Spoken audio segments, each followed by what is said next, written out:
उत्तर प्रदेश में नगर निकाय चुनाव की सरगर्मियां लोगों के सर चढ़कर बोल रही हैं। सहारनपुर में भी पार्षद प्रत्याशी अपनी अपनी मीटिंगों में जनता को साधने का प्रयास कर रहे हैं।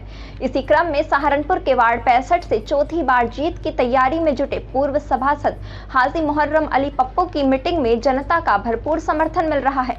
हाजी मोहर्रम अली पप्पू ने नेशनल खबर 24 से खास बात करते हुए अपने विकास कार्यों का बखान किया है। नगर निगम की सरकार बनेगी, 13 मई को मतगणना होनी है और 4 मई को जो है मतदान होगा। सहारनपुर में देखना है मतदान किसके पक्ष में हो, क्योंकि लगातार सभी जो प्रत्याशी हैं वो अपने अपने गठजोड़ में जुड़े हुए अपने अपने वोटरों को साधने की तैयारी कर रहे हैं। मेरे साथ में वार्ड 65 की लंबे समय से सेवा करने वाले और प्रतिनिधित्व करने वाले वार्ड 65 का और आसपास के क्षेत्र का मोहर्रम अली पप्पू साहब हैं। उनसे जानकारी करूंगा क्षेत्र में विकास कितना हुआ और क्या कुछ मुद्दे हैं इस बार चुनाव के, किन किन मुद्दों पर ये चुनाव लड़ा जा रहा है। मोहर्रम अली पप्पू साहब, स्वागत है आपका। जी शुक्रिया।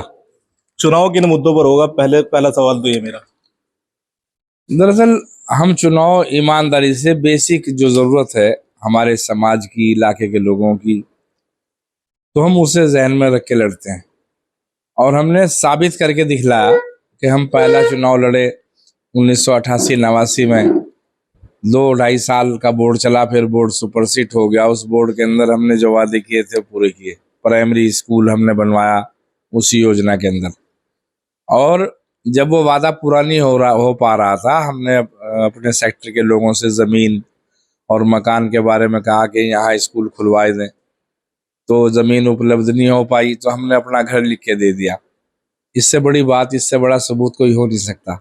पिछले 5 साल में क्या विकास हुआ? स्मार्ट भी बनाया सहारनपुर, जबकि वार्ड स्मार्ट में नहीं आ पाया। पिछले साल तो हम सभासद ही नहीं थे, हम हार गए। हमारा 10 साल का कार्यकाल इमरान मसूद के बोर्ड में हमने 2.5 साल किया, तलवार साहब के बोर्ड में हमने 2.5 साल काम किया। 5 साल श्रीमती राज दुलारी जी के बोर्ड में काम किया। 10 साल का तो हमारा काम ये है। और 10 साल में 5 साल डॉक्टर अयूब साहब रहे, पिछले 5 साल में हमारे शाहिद भाई रहे। तो उनके दौर में क्या काम हुआ ये उनसे पूछो और जनता से पूछो क्या कराया उन्होंने। आप जनता के बीच जा रहे होंगे, जनता अपनी समस्याएं बता रही होगी, किस तरीके की समस्या सामने आ रही है? के अंदर पश्चाताप की लहर है और ये कहाँ जाके रुकेगी इसकी कोई लिमिट नहीं। मुझे तो ऐसा लगता है कि ये जमानत बचा लें अब के तो बनी मत जानी, क्योंकि सब आपके सामने ही। पार्षदों को आप कह रहे हैं कि जमानत जब्त होगी? हाँ, जमानत जब्त होनी तय है। जो लोगों की मोहब्बत, बुजुर्गों का आशीर्वाद जो मुझे मिल रहा है उससे ये सब जाहिर है। इन्होंने अपने कार्यकाल के अंदर यहाँ दलाल पैदा किए, इन्होंने अपने कार्यकाल के अंदर यहाँ नशे का कारोबार खुला चल रहा। कोई है रोक टोक करने वाला? मौजूदा जो पार्षद है उनका कहना है कि हमने विकास कराया है, मैंने प्राथमिक चिकित्सालय जो है उसका नवीनीकरण कराया है, जो रोड है जो 50 साल से नहीं बना था उसको बनवाया है। क्या कहेंगे इस पर? झूठ बोलते हैं। रोड तो हमने बनवाया था। वो 50 साल से लोग कहाँ चलते थे? गड्ढों में चलते थे क्या? कोई रास्ता नहीं था क्या वहाँ 50 साल से पहले? बोर्ड का रिकॉर्ड से फाइलें निकलवाओ कि हमने बनवाया कि नहीं। और जो आपने सड़क बनवाई, आपने क्या कराया भाई?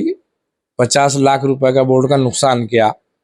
आज बनवाई और कल को तो। 2017 का जो चुनाव था, आप पर तरह तरह के आरोप थे, मुकदमा थे बहुत सारे, क्या उसका भी फर्क पड़ा था और इस बार उसका फायदा होने वाला है? हाँ, 100%, क्योंकि लोगों ने देख लिया कि सच्चाई क्या थी। और इस हुकूमत में भारतीय जनता पार्टी की हुकूमत है और इस हुकूमत में मुझे सर्टिफिकेट दिया गया बजरिए डीएम, बजरिए अदालत, कि मैं बेगुनाह हूँ। और अब लोगों के सामने ये जो मेरे पे इल्जामात लगाए थे, क्या होना चाहिए? अच्छा आप बतलाओ ईमानदारी से कि जो लोग अपना घर लिख के देते हैं, कोई शहर में ऐसा नेता जो अपना घर लिख के देते शिक्षा के लिए? है कोई शहर में नेता ऐसा जिसने इंटर कॉलेज बनवाया हो? बिल्कुल। अब मीटिंगों का क्या दौर चल रहा है, क्योंकि लगातार जो मीटिंगें चल रही हैं उस पर कितना जन समर्थन आपको मिल रहा है? जनता कितना आपसे विश्वास दिला रही है आपको कि आपको जीत कर अब इस बार नगर निगम भेजना काम करेगी? मुझे तो एक महबूब साहब का, शकील भाई का एक शेर याद आता है कि फानूस बन के जिसकी हिफाजत हवा करे, वो शम्मा क्या बुझे जिसे रोशन खुदा करे। ये सारे मिलके मुझे बुझाने की कोशिश कर रहे थे, लेकिन जिसकी हिफाजत हवा और अल्लाह करे उसे कौन बुझा सकता है भाई?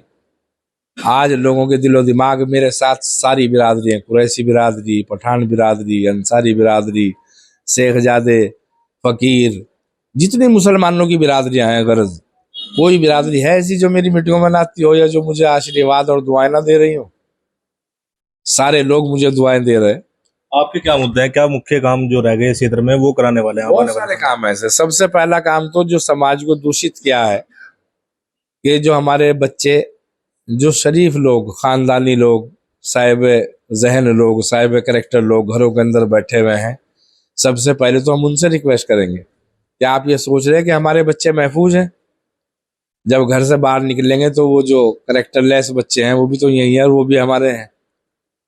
कोई स्मैक पी रहा, कोई सुल्फा पी रहा, कोई, तो सबसे पहले तो हम उसके ऊपर काम करेंगे, अभियान चलेंगे। अभियान चलाएंगे, तमाम शरीफ लोगों को घरों में से निकाल लेंगे, उनसे फिर जिला प्रशासन से सहयोग लेंगे और सहयोग देंगे। इसके ऊपर काम करेंगे, हमारे बच्चे इस लालच से दूर रहें। सबसे बड़ी ज़रूरत तो यह है। दूसरी ज़रूरत तालीम की, तालीम से स्कूलों से उन्हें जोड़ेंगे। तीसरा, जो हमारे सेक्टर के अंदर वातावरण दूषित है, जैसे पार्क नहीं है, आधुनिक पार्क का बनवाना। जैसे हमारा अस्पताल है कि जब से हमने अस्पताल बनवाया था, तुमने क्या कराया उसमें? अस्पताल वालों ने उसमें नीचे वो खड़ौंजा बिछवा दिया, बस। ये काम है क्या? इससे हम डिलीवरी सेंटर बनवाएंगे कि हमारी, सुविधा मिल सके क्षेत्र में। हाँ, जिसमें हमारी बच्चियां जो प्राइवेट नर्सिंग होमों के अंदर जाती हैं और उनसे 20-30 हज़ार रुपये खर्च होते हैं, और बहुत सी बच्चियां तो बहुत परेशानियां उठाती हैं अस्पताल जाने तक। तो इसलिए हम इस सेंटर को डिलीवरी सेंटर बनवाएंगे। इसके अंदर और डॉक्टरों की नियुक्ति होगी, चारा जोही करके यहाँ बड़े डॉक्टरों को लाएंगे। फिर पार्क बनवाएंगे कि सुबह को हमारे बुजुर्ग और नौजवान पार्क के अंदर घूम सकें। जिम वाला पार्क जैसे लखनऊ में है और बड़े शहरों में है, हमारा शहर महानगर है, स्मार्ट सिटी है, तो कोई पूछता है उनसे? स्मार्ट में लाएंगे, स्मार्ट में लाएंगे और इसके अंदर आधुनिक पार्क बनवाएंगे। और इसकी मूलभूत जो ज़रूरतें हैं, हमारे लोगों पे बेशुमार टैक्स लाद दिया। मकान है 50 गज का, टैक्स लगा हुआ 100 गज का। सैकड़ों लोगों के टैक्स मैंने कम कराए। तुम भी तो गिनवाओ, तुमने किसका टैक्स, एक आदमी का टैक्स पूरे 5 साल में कम कराया हो? आप सही को सही, गलत को गलत तो कहेंगे। अरे भाई, जब मकान 50, अभी ये डॉक्टर शालम का मकान है फहमीदा के नाम से, आबिद साहब की बीवी, 50 गज का तो मकान है, 70 गज पर टैक्स लगा हुआ। क्यों भाई? उसे जो असेसमेंट करने के लिए आया उसने पैसे नहीं दिए होंगे तो उस पर 70 गज का और कॉमर्शियल कर दिया। क्या है ये? हमारे दौर में भी किसी की हिम्मत हुई क्या किसी पे कॉमर्शियल इस तरह कर दे? 50 का 40 तो हो सकता था, 50 का 70 नहीं हो सकता भाई। जितना है उतना ही, उसी पे तो टैक्स लगेगा। बेलगाम है नगर निगम के कर्मचारी, कोई सुनने को तैयार नहीं।